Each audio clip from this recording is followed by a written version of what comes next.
Hello everyone, welcome back to study five success. हम आज class 11 business studies के chapter 6 social responsibilities and business ethics के part 2 को cover करेंगे। इससे पहले के पार्ट में हम सोशल रिस्पॉन्सिबिलिटी के बारे में सब कुछ देख चुके हैं। इस चैप्टर के बचे हुए टॉपिक्स आज हम इस वीडियो में कवर करेंगे। जो टॉपिक्स हैं business and environmental protection in business ethics concept and it's elements. तो स्टार्ट करते हैं। Business and environmental protection. Business और एनवायरमेंटल प्रोटेक्शन का बहुत मेन कनेक्शन टाइप का है कि इन्वायरमेंट का जो पोल्यूशन भी हो रहा है वो बिजनेस की वजह से ही हो रहा है। तो ये बिजनेस की रिस्पॉन्सिबिलिटी बन जाती है कि वो इन्वायरमेंट के प्रोटेक्शन की तरफ ध्यान दे, इन्वायरमेंट के प्रोटेक्शन के लिए काम करे। तो यही हमें समझना है कि इन्वायरमेंटल प्रोटेक्शन और बिजनेस का क्या रिलेशन है और इन्वायरमेंटल प्रोटेक्शन का क्या मतलब है। अब इन्वायरमेंट के प्रोटेक्शन की बात कर रहे हैं तो हमें इन्वायरमेंट का मीनिंग भी पता होना चाहिए, और इन्वायरमेंट का प्रोटेक्शन किससे करना है, पॉल्यूशन से करना है, तो उस पॉल्यूशन का मतलब भी पता होना चाहिए। तो पहले देखते हैं इन्वायरमेंट का क्या मतलब होता है। इन्वायरमेंट मैन की सराउंडिंग के जितनी भी टोटलिटी है उसको कहते हैं। मतलब कोई भी इंसान है उसकी सराउंडिंग में जितनी भी चीजें हैं सबकी एक टोटल सम टोटल को हम इन्वायरमेंट कहेंगे। Environment is defined as the totality of man surrounding both natural and man made. और मैन की सराउंडिंग दोनों तरह की हो सकती है, नेचुरल भी हो सकती है और मैन मेड भी हो सकती है। नेचुरल जो हमें नेचर ने, गॉड ने बाय डिफॉल्ट दिए हैं, और मैन मेड जो इंसान ने खुद बनाई है। नेचुरल रिसोर्सेज कौन कौन से होते हैं? लैंड, वाटर, एयर, ये सब नेचुरल रिसोर्सेज हैं। ये आपने पिछली क्लासेस में अब तक ही पढ़े भी होंगे। मैन मेड रिसोर्सेज क्या है? कल्चरल हेरिटेज है, सोशियो इकोनॉमिक इंस्टीट्यूशंस हैं, लोग हैं, पीपल हैं, ये सब मैन मेड रिसोर्सेज हैं। और इन्हीं रिसोर्सेज की जो टोटल सराउंडिंग है वही हमारी इन्वायरमेंट है। अब इन्वायरमेंटल पॉल्यूशन क्या है? जो हमारी इन्वायरमेंट है आसपास की, उसमें हार्मफुल सब्सटेंस के इंजेक्शन की वजह से जो भी नुकसान हो रहा है, और जो भी नेचुरल जो हमारा इन्वायरमेंट है उसको नुकसान पहुंच रहा है, उसमें चेंजेस आ रहे हैं, और चेंजेस पॉजिटिव नहीं है, नेगेटिव है, वो है environmental pollution. The greatest problem that industries and businessmen are creating is that of pollution. सबसे बड़ी प्रॉब्लम जो बिजनेसमैन और इंडस्ट्रीज क्रिएट कर रहे हैं वो पॉल्यूशन की ही प्रॉब्लम है। मतलब और भी लोग कर रहे हैं, कंज्यूमर्स, गवर्नमेंट सब कर रहे हैं ये इन्वायरमेंटल पॉल्यूशन। बट सबसे ज्यादा जो कंट्रीब्यूट करते हैं इन्वायरमेंटल पॉल्यूशन की तरफ वो बिजनेसमैन और इंडस्ट्रीज ही करते हैं। जो इंडस्ट्रियल प्रोडक्शन की वजह से पॉल्यूशन होता है, प्रोटेक्शन ऑफ एनवायरनमेंट मस्ट हो जाता है इस वजह से। मतलब रिस्पॉन्सिबिलिटी और ज्यादा बढ़ जाती है बिजनेसमैन और इंडस्ट्रीज की कि वो एनवायरनमेंट के प्रोटेक्शन की तरफ ध्यान दे, क्योंकि वो पॉल्यूशन का रीजन भी खुद वही है। पॉल्यूशन का कॉज क्या है? It must be recognized that all sectors of our society, industry, government, agriculture, mining, energy, transportation, construction and consumers generate waste. ये सबको पता है, और ये पता होना चाहिए कि जितने सेक्टर्स हैं सोसाइटी के, चाहे इंडस्ट्री हो, गवर्नमेंट हो, एग्रीकल्चर हो, कंस्ट्रक्शन की काम हो रहे हो, कंज्यूमर्स हो, सब वेस्ट जनरेट करते हैं। अब जो ये वेस्ट जनरेट करते हैं उस वेस्ट में पॉल्यूटेंट्स होते हैं। पॉल्यूटेंट्स में क्या होते हैं? ऐसे केमिकल के मटेरियल्स होते हैं जो हार्मफुल होते हैं एनवायरनमेंट के लिए।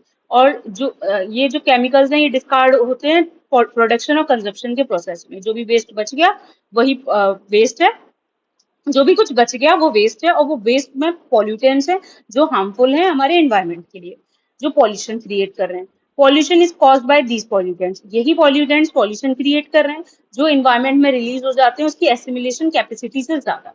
इन्वायरमेंट की एक एसिमिलेशन कैपेसिटी है जो वेस्ट को रीजनरेट कर सकती है या वेस्ट को डिकम्पोज कर देती है। बट उस एसिमिलेशन कैपेसिटी से ज्यादा वेस्ट जनरेट होगा तो वो नहीं कर पाएगी इन्वायरमेंट। तो इन्वायरमेंट की एसिमिलेशन कैपेसिटी से ज्यादा पॉल्यूटेंट जनरेट होते हैं, उसकी वजह से पॉल्यूशन होता है।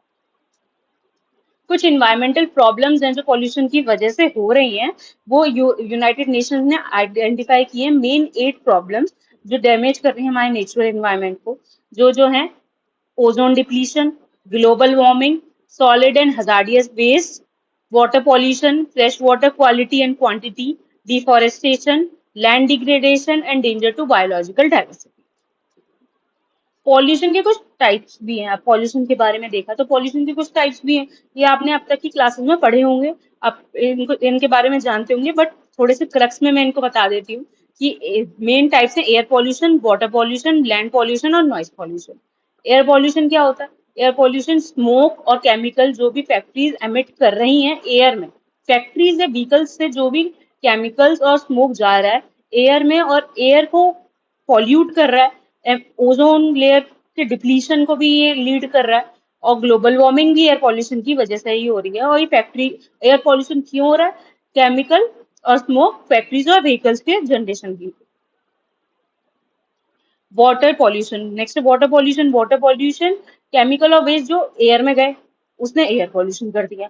वही कुछ केमिकल और वेस्ट क्या करती हैं इंडस्ट्रीज, रिवर में, लेक में या स्ट्रीम्स वगैरह में, ओशियंस में डंप कर देती हैं, तो उससे वाटर पॉल्यूट होता है, वो वाटर को नुकसान करता है। और वाटर को नुकसान करता है तो ना सिर्फ पानी को खराब कर रहा है, जबकि पानी में भी लाइफ है, लाइफ है, एक्वेटिक एनिमल्स है, एक्वेटिक एनिमल्स की भी लाइफ को डेंजर में डाल रहे हैं, उनकी भी डेथ का रीजन बन रहा है।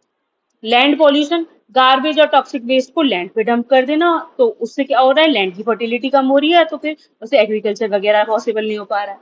नॉइस पॉल्यूशन, फैक्ट्रीज और व्हीकल्स की जो नॉइस है ये हर समय चलते रहते हैं, इनकी लाउड नॉइस की वजह से नॉइस पॉल्यूशन हो रहा है। नॉइस पॉल्यूशन जो है बहुत सारे डिजीजेस के लिए रिस्पॉन्सिबल है, जैसे loss of hearing, violent behaviour and mental disorder. अब ये देख लिया हमने पॉल्यूशन क्या है, एनवायरनमेंट क्या है, पॉल्यूशन कंट्रोल की नीड क्या है, पॉल्यूशन को कंट्रोल करने की क्या जरूरत है। पहला, टू एंश्योर हेल्दी लाइफ, एक हेल्दी लाइफ जीने के लिए। Many diseases like cancer, heart attack, and lung complications all caused by pollutants in the environment. Pollution control is must to keep check on these diseases. To ensure safety, due to environmental pollution and smoke, the visibility is reducing, due to which chances of accidents have been increasing. जो environmental pollution है और smoke की वजह से visibility reduce होती जा रही है, दिखने मतलब आपने सुना होगा दिल्ली में स्मोक की कंडीशन हो जाती है विंटर्स में, तो उसमें क्या होता है, विजिबिलिटी रिड्यूस हो जाती है, उससे एक्सीडेंट्स वगैरह होते हैं। To reduce the number of accident there must be check on pollution, pollution पे चेक करना जरूरी है, मतलब उसका कंट्रोल जरूरी है एक्सीडेंट्स को भी डिक्रीज करने के लिए, हेल्दी लाइफ को इंश्योर करने के लिए। Economic losses, pollutants in the environment bringing heavy economic losses for the country. Pollution से इकोनॉमिक लॉसेस भी हो रहे हैं कंट्री में। For example Taj Mahal is losing it beauty due to pollution. Example के तौर पे कि जो ताजमहल है उसकी भी ब्यूटी जो है डे बाय डे पॉल्यूशन की वजह से लूज होती जा रही है, डिक्रीज होती जा रही है, जो उसका व्हाइट मार्बल है वो येलो होता जा रहा है। इम्प्रूव्ड पब्लिक इमेज, अगर फर्म पॉल्यूशन कंट्रोल मेजर्स को अडॉप्ट करती है तो वो एक गुड रेप्यूटेशन एंजॉय करती है और सोशली रिस्पॉन्सिबल इंटरप्राइज कहलाती है, तो उसकी इमेज जो है वो भी इम्प्रूव होती है। अब बिजनेस एनवायरमेंटल प्रोटेक्शन का क्या रोल है, या फिर इन्वायरमेंटल प्रोटेक्शन के लिए बिजनेस का क्या रोल है, वो देखेंगे। इको फ्रेंडली एंड क्लीन और low waste technology should be use by industrial organisation. Eco friendly और क्लीन और लो वेस्ट टेक्नोलॉजी यूज की जानी चाहिए इंडस्ट्रियल ऑर्गेनाइजेशन के द्वारा, जिससे इन्वायरमेंटल प्रोटेक्शन हो सके। इको फ्रेंडली मतलब जो इकोलॉजी को, जो हमारी इकोलॉजी है, आसपास जो इन्वायरमेंट है उसको हार्म ना करे, ऐसी टेक्नोलॉजी यूज होनी चाहिए।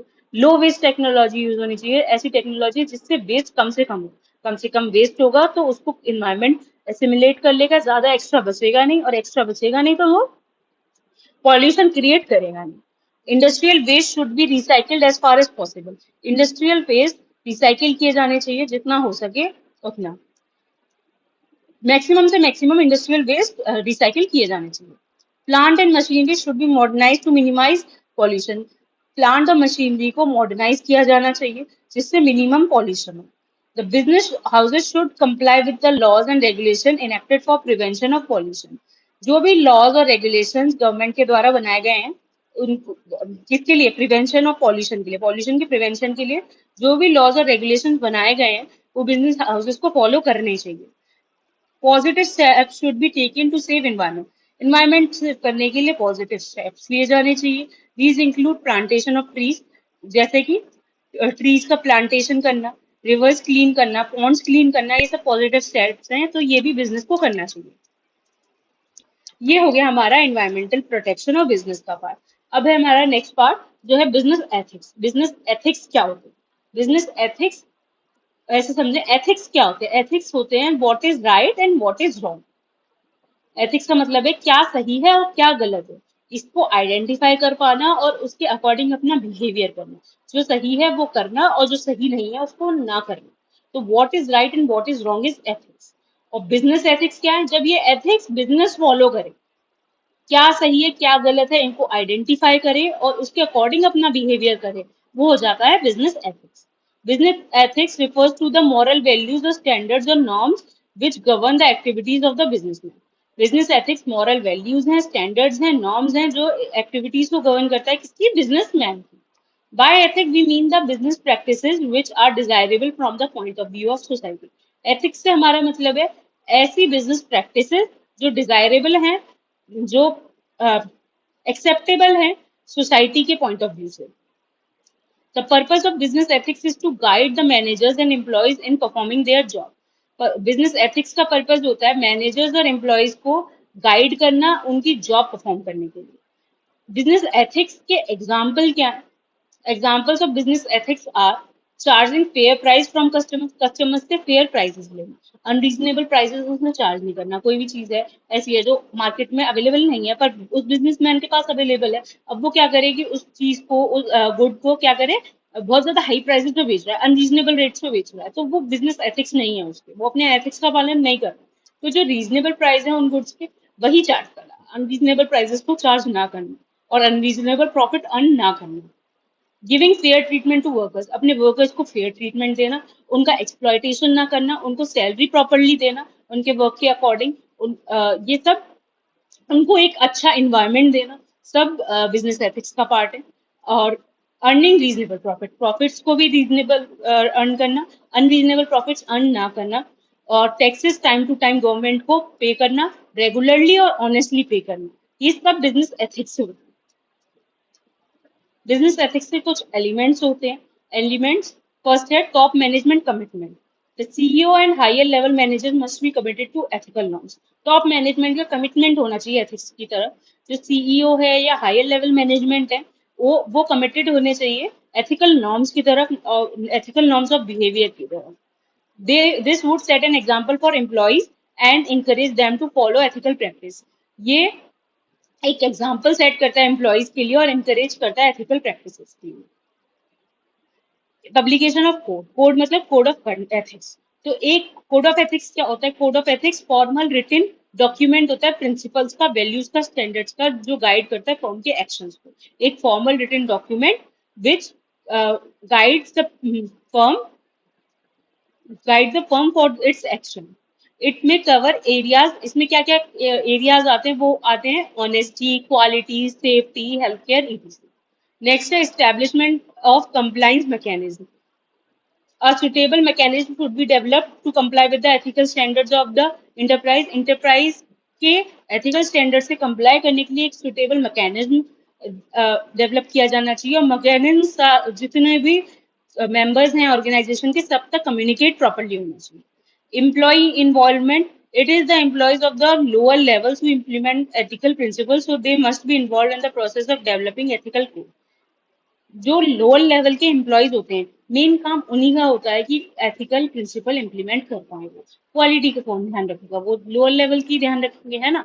तो एम्प्लॉयज लोअर लेवल के, उनका मेन काम होता है एथिकल प्रिंसिपल्स को इम्प्लीमेंट करना। तो जब एथिकल कोड बनाया जाए तो उनको इस प्रोसेस में इन्वॉल्व किया जाना चाहिए। मेजरिंग रिजल्ट्स, बहुत मुश्किल है ये काम कि एथिकल रिजल्ट्स को मेजर कर पाना, ये डिफिकल्ट टास्क है, पर फिर भी verify, time to time verify और ऑडिट किया जाना चाहिए एथिकल रिजल्ट्स को, और ये देखना चाहिए कि एथिकल स्टैंडर्ड्स के अकॉर्डिंग काम हो रहा है या नहीं हो रहा। इसी के साथ हमारा ये चैप्टर कंप्लीट होता है। हमने इस वीडियो में बिजनेस एथिक्स और एनवायरमेंटल प्रोटेक्शन को देखा। आई होप आपको समझ आया होगा। इस वीडियो की पीडीएफ आपको स्टडीफाई सक्सेस की एप्लीकेशन पे मिल जाएगी, लिंक आपको डिस्क्रिप्शन पर दिया हुआ है। Go check it out. Thank you and have a nice day.